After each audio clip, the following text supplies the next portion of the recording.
Hello everyone, कैसे हो? I hope आप स्वस्थ होंगे, अच्छे होंगे। तो जो आज की वीडियो में बात करने वाले हैं वो है पैसों का नियम, यानी कि रूल ऑफ मनी।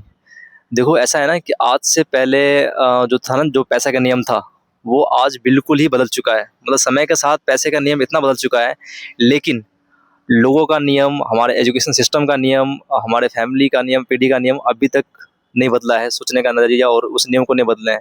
इसीलिए जो लोग अभी फाइनेंशियली स्ट्रगल कर रहे हैं, समस्या फेस कर रहे हैं, उनका मुख्य मेन कारण में से एक कारण ये भी है कि अभी तक वो समस्या को समझ नहीं पाए, पैसों का नियम समझ नहीं पाए। तो चलिए आज की वीडियो में बात करते हैं कि से what is a law of money, अभी का पैसे का नियम क्या है।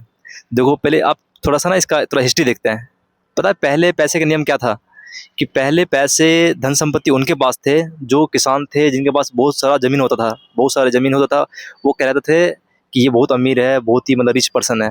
फिर आता है नेक्स्ट एज आता है, वो आता है इंडस्ट्रियल एज, यानी कि उद्योग क्रांति। उद्योग क्रांति में क्या हुआ? ज़मीन से जिसके पास ज़मीन था उसके पास पैसा था। अब जिसके पास मशीन थी, जिसके पास उद्योग था, वो बन गया बड़े बड़े बिजनेसमैन, बन गए अमीर बन गए, मतलब मिडिल में।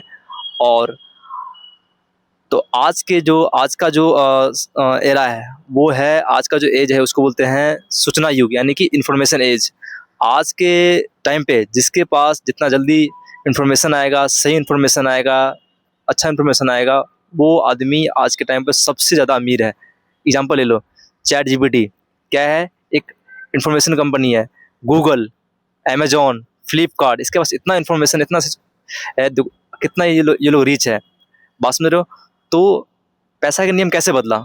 तो ये बात है 1971 की, जब 1971 में जब अमेरिका के राष्ट्रपति निक्सन ने क्या, उसने क्या करा कि पहले गोल्ड जो बैग था वो था मतलब जो था ना डॉलर, वो था बैग था गोल्ड से।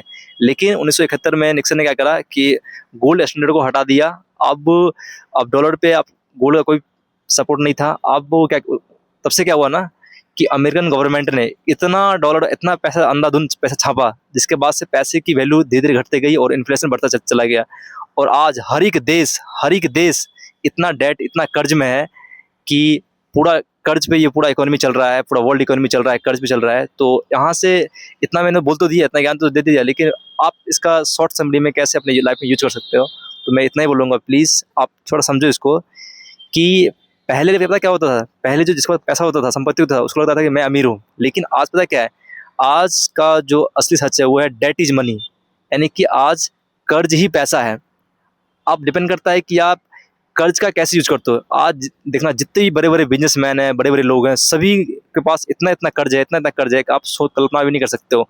चाहे अंबानी हो, अडानी हो, बिरला हो, कोई भी हो, सब कर्ज का खेल चल रहा है। जितना भी बैंक है सब कर्ज पे टिका हुआ है, पूरा इकोनॉमी ही कर्ज पे चल रहा है। तो आप अपने लाइफ में इस कर्ज, जो बोलते हैं ना कर्ज is money, debt is money, आज के टाइम पे इसका यूज अपने लाइफ में कैसे कर सकते हो? तो आज के टाइम पे लोन लेना इतना ईजी हो गया है, इतना मतलब सिंपल हो गया है, बशर्ते आपके पास फाइनेंशियल एजुकेशन होना चाहिए। मैं फिर आपसे रिक्वेस्ट कर रहा हूँ, बिना एजुकेशन के, बिना ट्रेनिंग के ये काम कहीं मत करना। लोन का यूज आप अपने लिए आगे तरक्की के लिए भी कर सकते हो, अपने संपत्ति को बढ़ाने के लिए, अपने बिजनेस को बढ़ाने के लिए भी कर सकते हो लोन का यूज। और लोन का यूज अपने बर्बादी के लिए भी कर सकते हो, जैसे कि बाइक खरीद लिया, कार खरीद लिया, फ़ोन खरीद लिया, जिससे आपको इनकम नहीं आ रहा है, आप बस खर्च कर रहे हो। तो आज के टाइम पे लोन लेना इतना ईजी है, कर्ज ही मतलब पैसा है। क्योंकि अगर आप पैसा बचा रहे हो तो आपका पैसा डे बाय डे कम होते जा रहा है, उसका वैल्यू कम होते घटते जा रहा है। तो इसीलिए मैं आपसे बोलना चाहूँगा कि इस डेट का यूज, इस कर्ज का यूज अपना बिजनेस बनाने के लिए, अपना धंधा बनाने के लिए, अपना इनकम सोर्स बनाने के लिए, अपना स्किल बढ़ाने के लिए करो, और उससे इनकम जनरेट करो। तो रियल एसेट बनाओ। रियल एसेट मतलब क्या? मतलब ऐसा संपत्ति बनाओ जो उसका आने वाले कल में और आज उसका डिमांड है। जैसे कि फूड इंडस्ट्री हो गया, रियल एस्टेट हो गया, आप कोई बिजनेस हो गया, कोई टेक्नोलॉजी हो गया, इस पे काम करो। रोटी कपड़ा मकान ये सब चलते रहेंगे। तो मुझे ऐसा मानना है कि आप डेफिनेटली आप अपने लाइफ में आगे बढ़ोगे। तो आप प्लीज़, मैं आपसे लास्ट में एक ही चीज़ बोलना चाहूँगा, अपने फाइनेंशियल एजुकेशन को बढ़ाओ। और जितना आप फाइनेंशियल एजुकेशन को बढ़ाओगे, बुक पढ़ो, ऐसे लोगों को सुनो जो ऑलरेडी काम कर रहे हैं, तो आप बिल्कुल ही आगे बढ़ोगे। तो यही था कि पैसे का नियम बदल चुका है, तो अपने आप को भी बदलो, अपने आप को भी अपडेट करो और अपनी लाइफ में आगे बढ़ो। टिल देन टेक केयर, मिलते हैं नेक्स्ट वीडियो में।